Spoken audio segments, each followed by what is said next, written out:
शहर के एक अंधेरे कोने में एक लड़की घुटनों के बल जमीन पर बैठी कांप रही थी। उसका पूरा शरीर घावों से भरा हुआ था। उसकी आंखों में दर्द था। उस लड़की को हर वक्त बुरी तरह मारा जाता है, केवल ये देखने के लिए कि उसका शरीर कितनी जल्दी ठीक होता है, और उस पर खौफनाक प्रयोग किया जा रहा था। वे शैतान लोग बार बार उसे घायल करते। उनके लिए वो कोई इंसान नहीं थी, बल्कि एक जिंदा प्रयोग थी। लगातार हुए इन दर्दनाक प्रयोगों ने उसकी हालत इतनी खराब कर दी थी कि अब उसके शरीर में चलने तक की ताकत नहीं बची थी। उसके चेहरे पर डर साफ दिखाई देता था, जैसे उसने उम्मीद करना ही छोड़ दिया। उसी समय मैं अपनी वर्कशॉप में मशीनों पर काम कर रहा था। अचानक मुझे एहसास हुआ कि कोई दरवाजे के बाहर खड़ा है। मैंने नजर उठाई तो वहां वही कमजोर, भीगी हुई और बेजान सी लड़की चुपचाप मेरी ओर देख रही थी। जैसे ही हमारी नजरें मिली, वो बुरी तरह घबरा गई और एक कदम पीछे हट गई, मानो उसे यकीन हो कि मैं भी उसे नुकसान पहुंचाऊंगा। मैंने तुरंत अपनी मशीनें बंद कर दी और धीरे से एक पीली लैंप चला दी। कमरे में हल्की रोशनी फैल गई। लड़की और भी बुरी तरह डर गई। वो मुड़कर भागने लगी। मैंने जल्दी से उसका हाथ पकड़ लिया। वो कांप रही थी, लेकिन इस बार उसने विरोध नहीं किया। कुछ पल बाद वो चुपचाप मेरे पीछे चलने लगी, जैसे उसके पास और कोई जगह ही ना बची हो। मेरा नाम शियाओ है। मैं चाइना से हूँ, या कम से कम मुझे इतना ही याद है। और इस दुनिया में आए मुझे बहुत लंबा समय बीत चुका है। मैं जिस शहर में रहता हूँ उसका नाम लेदुन है। ये ईस्ट महाद्वीप के उत्तर पश्चिम में स्थित है और मानव जाति की सबसे उन्नत तकनीक वाला शहर माना जाता है। यहाँ की तकनीक पूरी तरह स्टीम पर आधारित है। मेरी अभी की पहचान दक्षिणी लेदुन के निचले इलाके में रहने वाला एक मैकेनिक की है। मैं मशीनों की मरम्मत करता हूँ और कभी कभी इंसानों को भी। आज मैं अपनी वर्कशॉप में काम में व्यस्त था कि तभी दरवाजे पर एक आदमी घायल चेहरे के साथ कहता है, डॉक्टर मैं हूँ। मैंने बिना सिर उठाए ठंडे स्वर में कहा, दुकान बंद हो चुकी है। उसने धीरे से कहा, डॉक्टर मेरे पास बहुत अच्छा माल है, पहले देख तो लीजिए। दरवाजा खुलते ही उसने अपने पीछे बंधी बड़ी बोरी जमीन पर फेंक दी। बोरी खुली, अंदर वही लड़की थी, बेहोश, कमजोर, जैसे कोई तोड़ दी गई गुड़िया। उसने लड़की की और इशारा किया, ये देखिए बिल्कुल बढ़िया माल है। मैं ठंडे स्वर में कहा, मैं इंसानों का व्यापार नहीं करता, बाहर निकाल। व्यापारी घबरा कर बोला, डॉक्टर आप समझ नहीं रहे, ये लड़की अमर है, चाहे जितना मारो कुछ नहीं होता है। मैंने पहली बार लड़की की ओर देखा। उसका शरीर घाव से भरा हुआ था, फिर भी वो जिंदा थी। उसके आंसू और डर मानो चीख चीख कर कह रहे हो, कैसे मरूं, टूटती ही नहीं। वो खुद को कोस रही थी, क्योंकि उसके लिए मरना एक ऐसा सपना था जो कभी पूरा नहीं होता।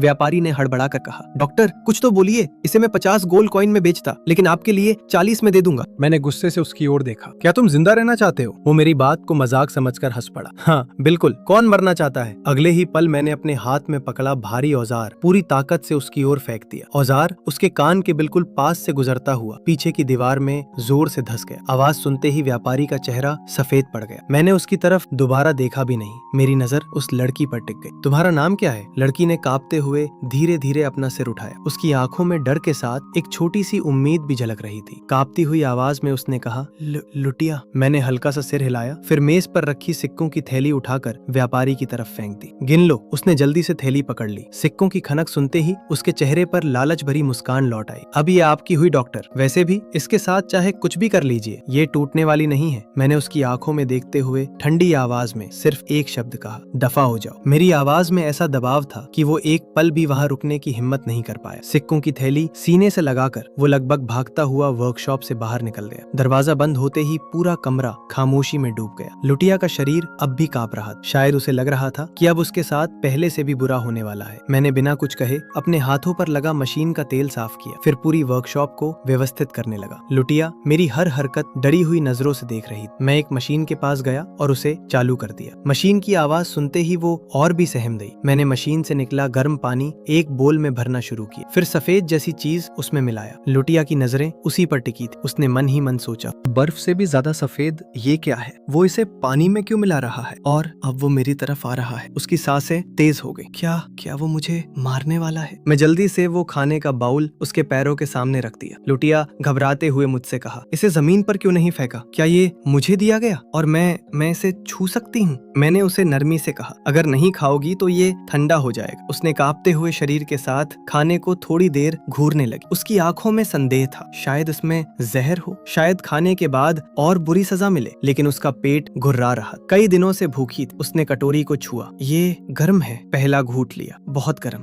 बस एक पल के लिए। उसकी आंखों में आंसू आ गए। ये पहली बार था जब किसी ने उसे बिना मारे, बिना यातना दिए कुछ दिया था। लुटिया डर कर चीख उठी। कटोरा उसके हाथ से छूटकर जमीन पर गिर गया। वो घबराकर बिल्ली की तरह मेज के नीचे जाकर दुबक गई। जीजे कुछ पल तक उसे चुपचाप देखता रहा, फिर बिना कुछ कहे उसने एक मोटा ऊनी कंबल उठाया। वो धीरे से नीचे झुका और कंबल उसके कंधुओं पर रख दिया। लुटिया कंबल के पीछे से डरी हुई आंखों से मुझे देखने लगी। मैं चुपचाप अपनी वर्कशॉप की खिड़की खोलने चला गया। बाहर अब भी बारिश हो रही। हवा के साथ बारिश की हल्की हल्की बूंदें आवाजें कमरे के भीतर चली आ रही थी। अचानक कमरे की लैंप नीली हो गई। मैं हैरान होकर देखा, कैसे हो सकता है? लुटिया डरकर मेज के नीचे छिप गई। उसकी आंखों में नीली आग की चमक साफ दिखाई दे रहे। मत आना, दूर रहो, वे मुझे देख लेंगे। अंधेरा छा गया। काली धुएं जैसी आकृतियां कमरे में घूमने लगी। लुटिया फर्श पर रेंग रही, डरी हुई, टूटी हुई। मैं उस काली आकृति के पीछे खड़ा था। मेरी आंखें हरी चमक रही थी। मैंने उसका हाथ पकड़ा। समझ आया, इसीलिए वो कुत्ता इतनी जल्दी बेचने आया। लुटिया कांपते हुए, मुझे माफ करो। मैंने उसका चेहरा पकड़ा, उसकी आंखों में देखा। तो तुम एक विच हो। मैंने एक चाकू निकाला। लुटिया ने आंखें बंद कर ली, आंसू बह रहे थे। मुझे माफ करो, गलती हो गई। और फिर मैं मुस्कुराया, एक अजीब शांत मुस्कान। डरो मत। मैंने लुटिया का हाथ पकड़ा। उसका शरीर अभी भी कांप रहा था। मैंने उसे एक लालटेन दी,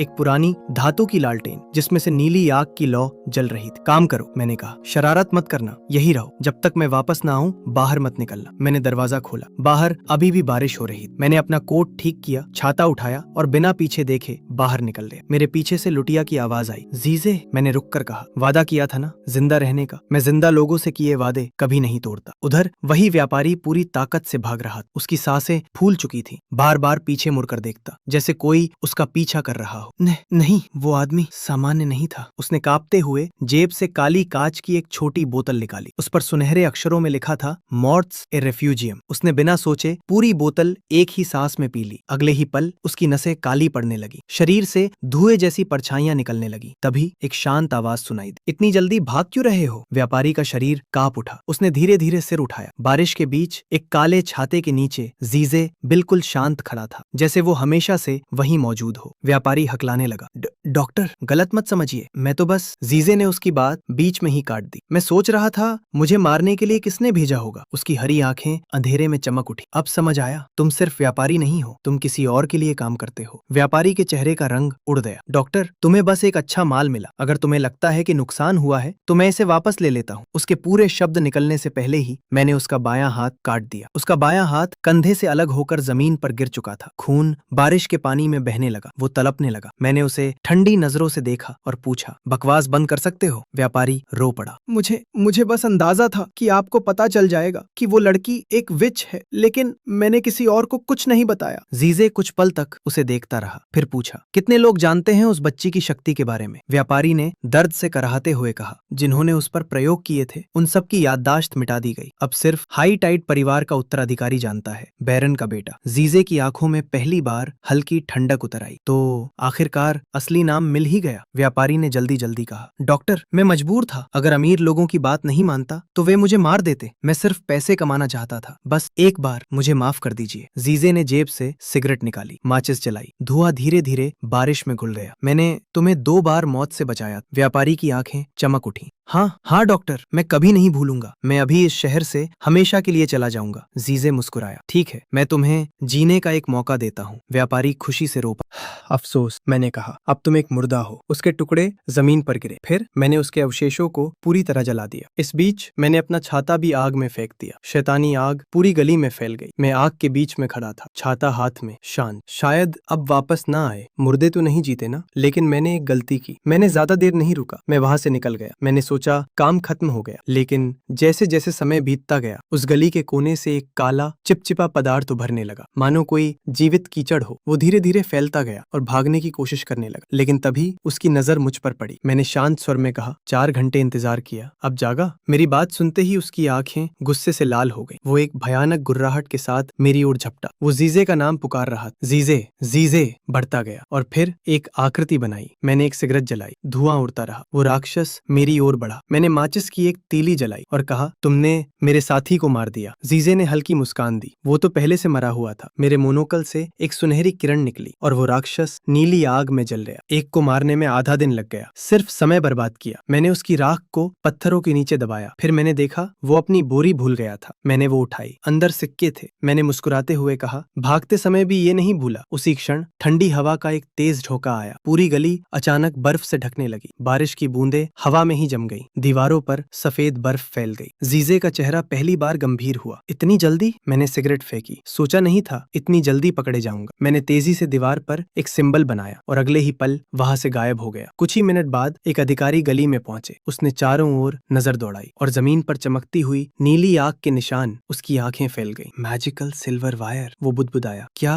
क्या सचमुच डॉक्टर जीजे यहाँ था? अधिकारी ने चारों ओर नजर दौड़ाते हुए कहा, लगता है कल यहाँ बहुत कुछ हुआ है। तभी वहां का माहौल पूरी तरह से ठंडा हो गया। तभी पीछे से घोड़े की टापों की आवाज सुनाई दी। उसने तुरंत मुड़कर देखा। एक आदमी काले घोड़े पर सवार था। उसका चेहरा गहरे अंधेरे में छिपा हुआ, लेकिन उसके चारों ओर नीली बिजली चमक रही थी। वो भारी भरकम आदमी कांपने लगा। ये कौन है? इस तरह की शक्ति? क्या ये दक्षिणी सीमा से आया कोई अलौकिक है? घोड़े पर बैठे आदमी ने धीरे से अपना हाथ उठाया। तुम्हारा नाम? वो अधिकारी तुरंत सलामी देते हुए बोला, मैं लेइदुन पुलिस का अधिकारी हूँ। मैं यहाँ निरीक्षण करने आया हूँ। घोड़े पर बैठे व्यक्ति ने उसके पुलिस बैज पर नजर डाली और शांत स्वर में कहा, तुमने अच्छा काम किया। लेइदुन तुम्हारा नाम याद रखेगा। अगले ही पल वो घुड़सवार मानो हवा में घुल गया। उसी क्षण वहां का ठंडा और भयावह वातावरण भी गायब हो गया और मौसम एक बार फिर सामान्य हो गया। एक ऊंची इमारत की बालकनी पर दो लड़कियां खड़ी थीं। एक के लाल बाल, सुनहरी आंखें और होठों पर शरारती मुस्कान थी। दूसरी के काले बाल, नीली आंखें और चेहरे पर चिंता साफ झलक रही थी। लाल बालों वाली मुस्कुराई। सोचा नहीं था कि लेइदुन का प्रसिद्ध अनडेड गार्जियन सच में मौजूद होगा। और देखो, ये तो माउंटेन रिवर चर्च का फॉलोअर है ना। उन्होंने अपना होली ड्रैगन ब्रीथ कैनन तक निकाल लिया। कमाल है। मुझे याद है डैड इसे क्या कहते थे। वो कुछ सोचने लगी। शीदा बयान ले। काले बालों वाली ने तुरंत उसकी बात सुधारी। मिस, ड्यूक साहब ने कहा था टाइम्स हैव चेंज्ड। लाल बालों वाली ने भौहें सिकोड़ ली। क्या? शीदा बयान मतलब खाना पॉटी नहीं था? उसने झुंझलाकर अपना पैर जमीन पर पटका। काले बालों वाली ने गहरी सांस ली। मिस, आप फिर अपनी ही धुन में थी। पूरी बात मुझे ही सुननी पड़ी। अचानक विवियन ने उसका हाथ पकड़ लिया। दोनों बालकनी से छलांग लगाकर नीचे उतर गई। अरे, अब याद आया, डैड ने सच में क्या कहा था? उसी समय उनका रास्ता एक पुलिस अधिकारी ने रोक लिया। मिस, लेइदुन में रात के समय हमेशा कर्फ्यू लागू रहता है। मुझे लगता है आपको और आपकी दोस्त को मेरे साथ चलना होगा। विवियन हल्के से मुस्कुराई। तुम एक छोटे से माउंटेड पुलिस अधिकारी मुझे गिरफ्तार करने की सोच रहे हो? अधिकारी ने शांत स्वर में पूछा। आपका मतलब? विवियन मुस्कुराई। तुम लेइदुन की एक सम्मानित लाल बालों वाली नोबल लेडी को रोकने वाले हो? अधिकारी ने बिना घबराए उत्तर दिया। मैं सिर्फ अपनी ड्यूटी निभा रहा हूँ। आइए, इसे सुबह की गर्म चाय का निमंत्रण समझ लीजिए। ये सुनते ही विवियन के चेहरे की मुस्कान गायब हो गई। निमंत्रण? लेकिन तुम हो कौन? उसी क्षण उसने अपनी कमर पर बंधी सुंदर तलवार को हल्के से छुआ। अगले ही पल आग की लपटें चारों ओर फैल गई। अधिकारी के पीछे छिपा एक रात्रि जीव उन लपटों में घिरकर पल भर में राख बन गया। विवियन ने शांत भाव से तलवार म्यान में रखी। चलो ठीक है, मैं तुम्हारे साथ चलूंगी। उसकी दोस्त ने राहत की सांस लेते हुए उसे कसकर गले लगा लिया। अभी तो तुमने मुझे डरा ही दिया था। ये सब देखकर अधिकारी भीतर ही भीतर स्तब्ध था। इतनी आसानी से एक रात्रि जीव को मार दिया। क्या ये वही है बेल्वेरिया की? विवियन ने उसकी ओर देखा और हल्के मजाकिया अंदाज में बोली, मैं तुम्हें बेवकूफ दिखाई देती हूँ क्या? चलो। उसने उसका हाथ पकड़ा और आगे बढ़ गई। मैं अपनी वर्कशॉप में वापस आया, थका हुआ। शरीर पर जगह जगह खून के धब्बे लगे थे। कोट उतारा, मैंने हाथ साफ किए और एक कुर्सी पर बैठ गया। तभी मेरी नजर मेज पर पड़े एक अखबार पर गई। Wanted, unknown, high danger. उसमें मेरी तस्वीर छपी थी। मैं बस हल्का सा मुस्कुरा दिया। तभी अलमारी के भीतर से एक हल्की सी आवाज आई। मैंने दरवाजा खोला। लुटिया अंदर बैठी हुई थी। वो गहरी नींद में थी। उसकी गोद में एक छोटा सा नीली आग से बना जीव सो रहा था। वो किसी बिल्ली के बच्चे जैसा दिखता था, लेकिन उसका पूरा शरीर नीली लपटों से बना। मैं उसे कुछ देर तक देखता रहा। कई सालों बाद तुम्हें इस रूप में देख रहा हूँ। मैंने धीरे से लुटिया को जगाया। वो घबरा कर उठ बैठी। मैंने उसके कंधों पर एक कंबल डाल दिया। उठो, तुम आजाद हो। उसकी आंखों में आंसू भर आए। आजाद? ये क्या होता है? शायद इसका मतलब नफरत होता है। वो कंबल को सीने से लगाए रोने लगी। लुटिया, लुटिया बहुत दूर चली जाएगी। मैंने शांत स्वर में कहा। हाँ, दूर चली जाओ। उसने कंबल को और कसकर पकड़ लिया। यही आजादी है। वो धीरे धीरे उठी, दरवाजे तक पहुंची, रुक गई, मुड़कर मेरी ओर देखा और फिर चुपचाप बाहर चली गई। मैंने दरवाजा बंद कर दिया। अलमारी के भीतर वो छोटा नीला जीव अब भी सो रहा था। लालटेन में उसकी नीली आग धीरे धीरे मंद पड़ रही थी। मैं खिड़की के पास गया। लुटिया सड़क पर चली जा रही थी, अकेली, छोटी, कमजोर, लेकिन आजाद।